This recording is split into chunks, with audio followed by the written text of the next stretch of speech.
সংসদ সদস্য হিসাবে নির্বাচিত হবেন। আরে আপনারা কথা বন্ধ করেন, আপনারা কথা বন্ধ করেন, সবাই বসে পড়েন, সবাই বসেন, বসেন, কেউ দাঁড়াবেন না, সবাই বসেন। যদি আল্লাহর ইচ্ছায়, জনগণের ভালোবাসায় বাংলাদেশ জামাতে ইসলামী থেকে সংসদ সদস্যরা নির্বাচিত হয়ে সরকার গঠন করেন, তাহলে কোন এমপি, কোন মন্ত্রী আগামীতে সরকার কিন্তু প্লট গ্রহণ করবে না। কোন এমপি এবং কোন মন্ত্রী ট্যাক্সবিহীন কোন গাড়ি চড়বে না। কোন এমপি এবং কোন মন্ত্রী তার নিজের হাতে কোনো টাকা চালাচালি করবে না। কোন এমপি এবং কোন মন্ত্রী যদি তার নির্দিষ্ট কোনো কাজের জন্য বরাদ্দ পেয়ে থাকেন, কাজ শেষ হওয়ার সাথে সাথে বাংলাদেশের 18 কোটি মানুষের কাছে তারা তার প্রতিবেদন তুলে ধরতে বাধ্য হবে। সম্মানিত বন্ধুগণ, চাঁদা আমরা নিব না, দুর্নীতি আমরা করব না, চাঁদা আমরা নিতে দেব না, দুর্নীতি আমরা সহ্য করব না। এই বাংলাদেশটাই আমরা দেখতে চাই। যুবকদেরকে আমরা স্পষ্ট, আমি যুবকদের ভাই,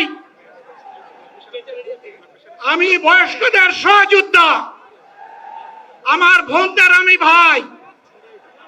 সুতরাং তাদের মুক্তির জন্যই আমি দায়িত্ব নিয়ে আজকে এখানে দাঁড়িয়েছিলাম।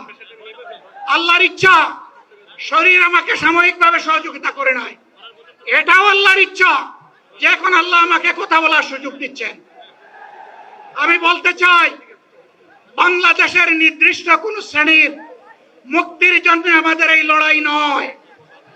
রাস্তার একজন পরিচ্ছন্নতা কর্মী, চা বাগানের একজন শ্রমিক,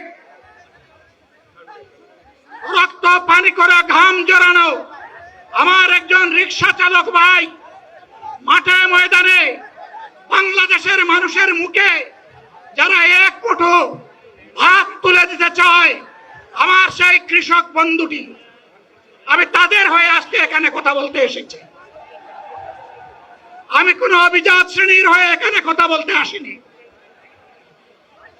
আল্লাহ তাআলার অশেষ মেহেরবানি, আজীবন সকল রক্ত চক্ষুকে উপেক্ষা করেছি, জেল জুলুমের পরোয়া করি নাই।